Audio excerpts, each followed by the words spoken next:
정준영 카카오톡 단체 대화방에 참여했던 가수 로이킴이 음란물 유포 혐의로 경찰에 입건됐습니다. 이와 함께 버닝썬 대표들에게는 횡령 혐의가 추가로 적용이 됐습니다. 네, 자세한 내용은 김성수 변호사와 함께 짚어보도록 하겠습니다. 어서 오십시오. 안녕하세요.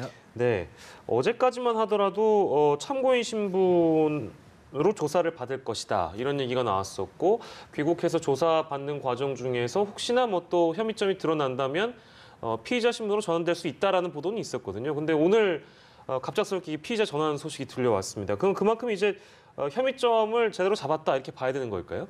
예, 현재 지금 경찰의 발표에 따르면 이 로이킴 씨 같은 경우에는 정보통신망법상 음란물 배포 혐의로 일단은 입건이 되어 있다. 이렇게 지금 발표가 나온 상황입니다. 그런데 이 정보통신망법상 위반이라는 것은 그 이전에 정준영 씨 혐의와는 조금 다른 부분이 있는 것이 정준영 씨 같은 경우에는 이제 불법 촬영을 해서 그것을 유포했다라고 해서 그 두 가지 행위에 대해서 각각 이제 그 성폭법상 그 처벌을 받는 것이 지금 입건이 되고 있는 상태인 것인데 이 로이킴 씨 같은 경우에는 그러니까 그 카카오톡 대화방을 통해서 음란물을 유포했다는 거거든요. 누군가로부터 받은 것을 자신이 또한 어떤 사람에게 또 돌려보게끔 했다. 돌려봤다. 그리고 그 음란물 자체가 뭐 불법 촬영물이 아닌 뭐 이제 외국에 있는 뭐 음란물 중에는 합법적으로 촬영된 부분도 있지 않습니까? 그럼 그런 뭐 일단 음란물을 돌린 것으로 보인다라고 경찰에서는 그렇게 지금 혐의를 보고 입건을 했다는 그런 소식입니다.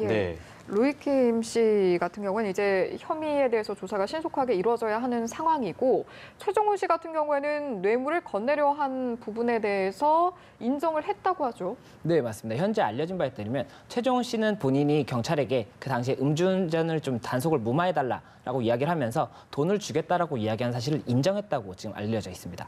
다만 그 금액에 대해서는 그 당시에 단속했던 경찰관도 그리고 최종훈 씨도 정확하게 금액을 말하지 않고 있기 때문에 이것이 뭐 200만 원이었는지 500만 원이었는지 1000만 원이었는지 이 부분 관련해서는 아직까지 좀 다툼이 있는 상황인 것으로 보이고 그 금액에 있어서 이제 어느 정도가 인정이 되느냐에 따라서 죄질도 좀 달라질 수가 있는 부분이어서 그 부분은 추가적인 조사가 이루어질 것으로 예상이 되고 있습니다.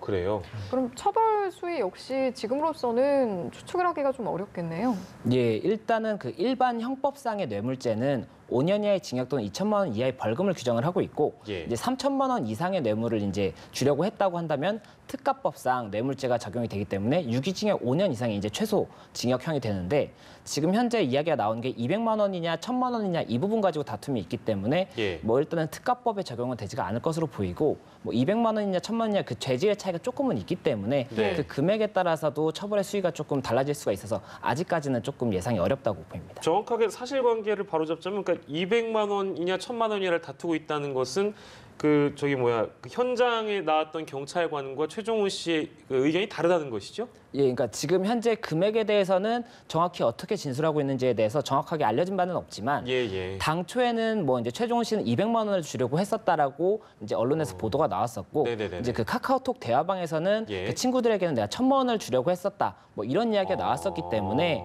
이제 수사가 200만 원이었냐 1000만 원이었냐 또 뭐 어딘가에서는 200만 원이었다가 500만 원이었다가 나중에 1000만 원까지 이야기를 한 것이었다 이렇게도 얘기가 나오고 있어서 정확한 사실관계가 지금 좀 파악이 필요한 그런 상황입니다. 알겠습니다. 자 그리고 앞서 말씀드린 대로 가수 승리 씨가 횡령 혐의로 추가로 입건됐습니다. 근데 여기에 이제 워낙 근데 이제 버닝썬 사태도 등장인물들이 많다 보니까 저희가 이제 한 명 한 명 제대로 얘기를 해드릴 텐데요.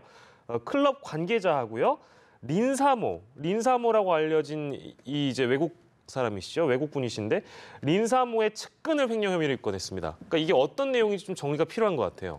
예, 맞습니다. 지금 버닝썬 관련해서 굉장히 좀 이제 사태가 계속 확대가 되고 있는데 지금 횡령 이야기가 나오고 있는 부분은 이 버닝썬이라는 것이 한 사람이 돈이 다 들어간 것이 아니라 여러 사람이 투자를 했고 그렇다면 이익이 나오면 그 지분에 따라서 돈을 나눠줘야 되는데 이 운영진들 중에 일부가 뭐 승리라든지 아니면 그 린사모의 뭐 이제 측근이라고 알려져 있는 그런 사람이라든지 이 이익 금액을 좀 줄여서 이익을 원래는 나눠줬어야 되는 금액을 줄였다는 거죠. 그래서 그 수법에 관해서는 이 클럽이라는 곳에는 이제 손님을 좀 이렇게 가게로 오게 하는 MD라는 것이 있습니다. 그래서 가게 손님을 몇 명이나 오게 했느냐에 따라서 이제 금액을 받게 되는데 예. 실제 MD가 아닌 사람을 MD로 등록을 한 다음에 급여를 준 형식을 취해서 그 클럽의 이 금액을 줄였다는 거죠. 예, 그렇게 예. 되면은 나머지 원래는 지분을 받았어야 되는 분들에 대해서는 예. 횡령이 되기 때문에 예. 이것을 관련해서 횡령으로 일단은 조사를 하고 있고 추가적으로 이 횡령된 금액이 어디로 유입이 됐는지에 따라서 죄명 자체가 또 아예 달라질 수가 있기 때문에 예. 그 부분도 추가로 조사를 하고 있다는 그런 소식입니다. 실제 그러니까 MD로 활동한 사람이 아닌데 그 사람한테 MD가 받아야 될 돈을 지급했다. 예, 맞습니다. 네네네. 그렇게 되는군요. 이렇게 사안이 좀 불거지다 보니까 하나씩 꼬리를 물고 또 쫓아가다 보니까 수사당국에서 중국 공안에까지 지금 수사 협조 요청을 또 했다고 하더라고요. 예, 맞습니다. 이 부분 관련해서는 그 린사모가 지금 실제는 위사모로 알려져 있습니다. 예. 그 린사모는 성이 지금 린으로 알려져 있는데 예. 실제로는 대만의 이제 그 거부의 와이프 그 부인으로 알려져 있고 위사모라고 지금 알려져 있는 상태인데 예. 이 위사모가 그 투입한 금액이 버닝썬이 초기 운영 자금이 24억 5천만 원이었는데 그 중에 10억 원이 위사모로부터 들어왔고 이 10억 원이 위사모의 돈이 아니라 그 중국 삼화폐가 뭐 이제 전자화폐를 통해서 넣은 것이 아니냐 이런 이야기가 나오면서 이런 이제 좀 의혹이 불거지니까 경찰에서도 중국 공안에 실제로 뭐 삼화폐가 그러면은 버닝썬이라든지 이런 좀 자금을 넣은 행적이 있는지를 확인을 해달라고 협조 요청을 한 상태고 아직까지 답변은 못 받았다는 그런 소식입니다. 아, 거기에 이제 들어간 돈 중에는 전자화폐를 이용한 어떤 경로도 보였다는 말씀이신데 그 전자화폐가 우리가 흔히 알고 있는 비트코인을 예, 뭐 얘기하신 거죠? 비트코인도 있을 수가 있고 여러 예. 가지 전자화폐가 있는데 이 전자화폐 같은 경우에 중국 같은 경우에는 원래는 이 돈을 해외로 송금을 하려면 예. 굉장히 절차가 복잡하기 때문에 네네. 실제로 사업을 해서 받을 돈도 좀 저희가 굉장히 늦게 받는 경우가 많거든요. 예. 그런데 10억 원이라는 돈이 위사모가 어떻게 우리나라에 이 돈을 들여왔냐 이거에 대해서 사실은 이야기를 하자면 전자화폐일 가능성이 가장 높고 전자화폐가 처음에도 이렇게 좀 유행이 될 때 예. 이런 좀 어두운 돈들이 해외로 송금되는데도 사용될 수 있다라는 것 때문에 문제가 됐었던 부분이어서 예. 이렇게 해서 들여온 것이 아니냐라는 좀 이제 한 언론의 추측이 있었고 그 예. 부분 관련해서도 경찰에서 좀 조사가 필요하기 때문에 실제 지금도 조사가 이루어지고 있는 그런 상황입니다. 그리고 이제 그 어떤 자금의 뿌리가 아까 말씀하신 삼화폐라는 조직일 수도 있다라는 이제 보도가 있기 때문에 여기까지 이제 조사가 나아가봐야 된다라는 말씀이신데요. 저도 삼화폐를 사실은 잘 모릅니다. 그러니까 뭐 이제 흔히 우리가 얘기하는 그런 뭐 조직 폭력의 이쪽으로 우리가 봐야 되는 겁니까? 뭡니까? 이거 삼화폐가 뭐예요? 저도 뭐 정확하게 예, 말씀을 예. 드리기 조금 어렵지만 네. 제가 알기로는 이제 중국에도 뭐 여러 가지 파가 있지 않습니까? 네네네. 그 파 중에서도 굉장히 규모가 크고 이제 나라에서도 어느 정도 이렇게 쉽게 건들 수 없을 정도로 규모가 큰 뭐 그런 조직인 것으로 알려져 있는데 예. 실제로 뭐 삼화폐가 여기에 연관이 되어 있는지 아니면 예. 뭐 다른 조직인지 이것이 아직은 좀 의혹 단계인 상태여서 예. 중국 공안에 그것을 확인을 요청을 한 상태이고 예. 이게 실제로 어떻게 밝혀지는지는 조금 더 지켜봐야 되지 않나 싶습니다. 네, 그렇군요. 알겠습니다. 우리 첫 번째 주제로 만나봤고요. 워낙에 근데 버닝썬 사태도 또 자고 일어나면 새로운 의혹이 또 등장하고 등장하는 인물도 워낙에 많아서 보시는 시청자 여러분들께서도 굉장히 복잡하다라는 생각이 드실 것 같아서 조금 꼼꼼히 저희가 짚어봤고요. 두 번째 주제로 좀 만나보도록 하겠습니다. 성균관대 교수의 갑질과 자녀 입학 비리가 있었습니다. 이제 검찰이 여기에 대해서 본격적으로 수사에 착수했는데요. 구체적인 내용부터 저희가 좀 정리하고 이야기를 넘어가도록 하겠습니다. 예, 이 성균관대 이제 A 교수라는 교수가 예. 그 자녀가 있지 않습니까? 그 자녀가 대학교에 재학하던 시절에 이제 학부생 뭐 연구 프로그램이라는 것의 대상자로 선정이 됐는데 예. 그러면 실제로 자신이 연구를 해서 그 실적을 내야 되는데 이와 관련한 연구를 자신의 그 성균관대학교 대학원생들을 이제 통해서 실험을 진행을 하고 실제로 이 자녀는 한 두세 차례밖에 방문을 안 했다는 거죠. 그러니까 실제로는 연구를 진행한 것이 대학원생이고 예. 이 사람은 관계가 없는 사람인데 네. 이제 논문 발표라든지 연구 결과 발표는 이 자녀가 단독으로 한 것처럼 발표를 하고 실적으로 만든 다음에 예. 이 실적을 가지고 전문 대학원에 입학하는데 그 스펙으로 사용을 해서 실제 입학이 이루어졌다는 그런 소식이고 예, 예. 이와 관련해서 이제 이런 사실이 있었다라는 것이 밝혀지니까 네. 이제 성균관대 교수에 대해서는 업무 방해와 강요죄로 대학원생들에 대해서 강요를 한 거지 않습니까? 그래서 예, 예. 강요죄로 일단 형사처벌 의뢰를 한 상태이고 예. 이 자녀에 대해서도 이 전문 대학원에 대해서 업무 방해가 되거든요. 네네네. 실제로는 그렇죠. 불가능한 사람이 입학을 한 부분이 될 수가 있기 예. 때문에 그래서 예. 그 부분 관련해서 일단은 의뢰를 했다는 그런 소식입니다. 네. 네. 검찰 수사를 이제 진행 상황을 봐야겠지만 진행을 했는데 그게 사실로 밝혀진다면 자녀들의 입학 자체가 취소될 수도 있을까요? 일단은 이 전문대학원의 모집 요강에 따르면 그런 내용이 있습니다. 이게 허위로 부정한 방법으로 입학을 한 경우에는 예. 입학이 취소될 수 있다라는 모집 요강이 명시가 되어 있기 때문에 네. 이 부분 관련해서도 스펙 자체가 실제 사실이 아님에도 불구하고 허위 사실을 적시해서 입학을 한 것이라고 밝혀진다면 당연히 취소가 될 수 있을 것으로 지금 이야기가 나오고 있습니다. 예, 알겠습니다. 네. 두 번째 주제로 만나본 내용이었고요. 마지막 주제로 넘어가 보도록 하겠습니다. 예. 우리가 훈민정음 해례본 상주본이라고 하는 예, 예. 것의 소유자가 항소심을 했는데 이 부분에 대한 판결 내용을 짚어보기 앞서서요. 일단 그동안의 논란 과정부터 좀 짚어보도록 하죠. 네. 예, 그 훈민정음 해례본에 대해서 먼저 설명을 드리자면 예. 이 훈민정음이 이제 예의라는 편이 있고 이제 다른 편이 한 가지가 있는데 예. 예의 부분은 이제 뭐 어떻게 해서 한글을 만들게 되었고 사용 방법은 이런 것이다라고 하는 부분이 있고 예. 그 나머지 부분에서는 이 뭐 기역자라든지 이런 것들을 어떤 경위로 만들게 되었다 이렇게 해서 그 만든 방법이 나와 있는 그런 굉장히 좀 역사적으로도 또 우리나라에 있어서도 굉장히 좀 의미가 있는 그런 것들이 훈민정음이라고 하는 것인데 이 해례본이라는 것은 이 두 가지를 합쳐놓은 것을 해례본이라고 합니다. 그래서 예. 1940년대에 그 안동에서 상주본이 발견이 되었고 네. 굉장히 이제 역사적으로도 뭐 학문적으로도 가치가 깊다라고 했었는데 이번에 이 상주본이 나왔어요. 이 예. 상주본이 나왔는데 2008년에 나왔는데 이게 과거의 1940년대 본보다 훨씬 더 상태가 좋아서 예. 더욱더 가치가 있다라는 이야기가 나왔던 거죠. 예. 그런데 이게 이 소장자가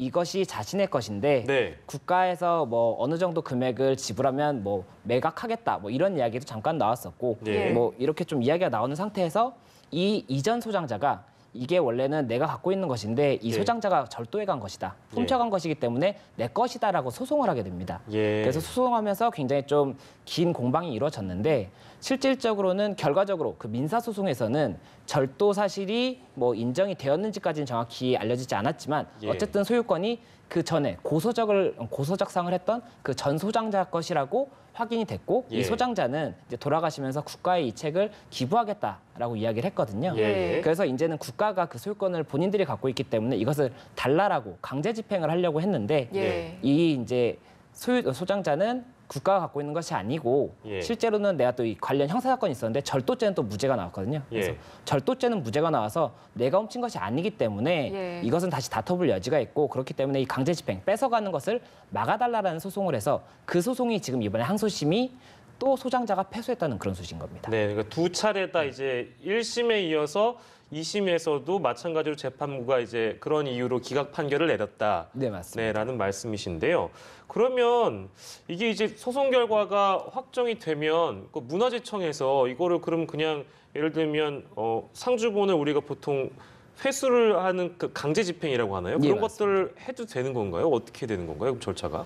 지금 항소심이 일단은 또 기각이 났던 상태여도 예. 아마 대법원까지 상고도 갈 예정이고 아, 그래요? 지금 이게 강제 집행이 실질적으로 이루어지지 않고 있는 이유가 네. 이 소장자가 이 해례본이 어디 있는지를 알려주질 않고 있거든요. 그러니까 법적 권한이 있다고 하더라도 그래요? 예, 그게 없다 보니까는 집행이 더 안 되는 부분이 있고 예. 그런 상황에서 이 소유권은 내 것이다라고 계속 다투고 있는 상황이어서 문제가 계속 되고 있는 상황인 거죠. 그러면 이게 이제 아까 말씀해 주신 대로 최종심까지 뭐 대법까지 만약에 간다고 하면 그때 결과가 나와 봐야 그 이후에 어떤 뭐 강제 집행 문제라든지 실제 해례본이 어디 있는지를 이 소장하고 있는 사람에게 소유자에게 그거를 이끌어낸 다음에 절차로 들어가든지 말든지 해야 될 텐데 지금은 어디 있는지도 지금 모르는 상황인 거네요. 아무도 모르는 거네요. 예, 맞습니다. 그리고 또 문화재청에서도 이게 좀 이렇게 강압적으로 할 수가 없는 부분이 예. 정말로 이게 그래서 멸시를 할 수 있는 소지도 있고 훼손이 될 소지가 있는데 여차하면요. 예, 근데 너무 가치가 큰 이게 문화재라고 볼 수가 있다 보니까 예. 그래서 더 이제 함부로 할 수가 없는 부분이고 예. 이와 관련해서 이번에 청구이의소가 기각이 난 부분은 예. 법원에서 이게 절도가 아니라고 무죄가 났다라고 이쪽에서 다퉜던 것인데 예. 이 그 절도가 아니라는 것은 기존부터 주장을 했던 부분이기 때문에 이거는 청구이의 사유가 안 돼요. 이게 좀 법적으로 복잡한 부분이긴 한데 예. 청구이의소는 판결 이후에 네. 새로 생긴 사유에 대해서만 청구이의를 할 수 있는 것인데 예. 이거는 그 형식 자체가 안 맞는다는 거죠. 절도에 대해서 뭐 이제 있는지 없는지를 다툰 것이 아니라 예. 이게 형식 자체가 청구이의소에서 다툴 건 아니니까 기각.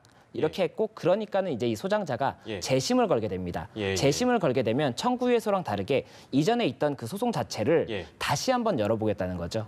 그러면서 이 재심을 받으려면 그 당시 관련자들의 불법 행위가 나와야 되기 때문에 예. 이 당시 증인으로 나왔던 사람들을 형사고소를 새로 했어요. 아, 예, 지금 현재 그렇게까지 소식이 알려져 있는 상태가 예. 지금 이 헤르본 관련해서 진행 상황인 겁니다.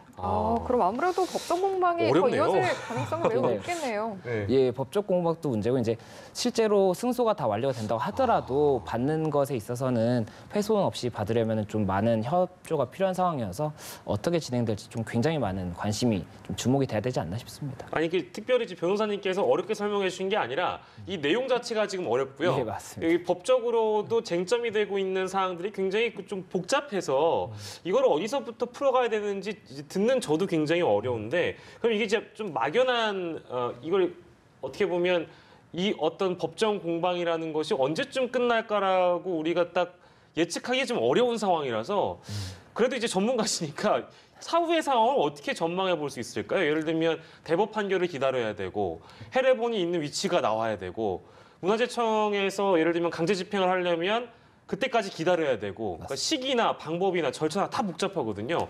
어떻게 전망하세요? 정말 이게 지금 재심도 하나 걸었기 때문에 예, 예. 이 재심에서 또 어떻게 결과가 나올지도 모르는 거거든요. 아, 재심에서 정말 절도가 아니어서 예. 소장자가 소유자가 맞다라고 나오면 그때는 국가에서 소유권이 없기 때문에 다시 협의를 해야 될 수도 있고 정말 어디로 튈지 모르는 사건이 될 수가 있고 예, 예. 그리고 만약에 국가 소유권이 종국적으로 인정이 된다고 하더라도 몇 년이 걸릴 것인데다가 예. 그때 정말 집행을 하려면 어디 있는지를 찾아야 되는데 그것 자체를 예. 뭐 고의적으로 안 알려주고 훼손을 해버린다고 하면 이분이 뭐 형사처벌을 받는 것과 별개로 해례본은 찾을 수가 없기 때문에 그렇죠. 이 관련해서 굉장히 좀 신중한 접근이 필요한 것이 아닌가 싶습니다. 그만큼 이제 이 가치를 문화재청 역시 우리 국가도 굉장히 높게 평가하고 있는 상황이기 때문에 이러한 공방들이 벌어지고 있는 것 같군요. 예, 마지막 주제로 만나본 훈민정음 해례본 상주봉에 관련된 얘기였습니다. 저희가 근데 사실 이 얘기를 굉장히 오래전에 했었거든요. 근데 맞습니다. 이게 아직까지도 지금 이렇게 이어지고 있고 더 기다려봐야 된다고 하니까 국민의 한 사람으로서 조금 씁쓸한 마음도 없지 않아 있는 것 같습니다. 예, 세 가지 주제 함께했고요. 오늘 이 시간은 김성수 변호사 함께했습니다. 고맙습니다. 고맙습니다.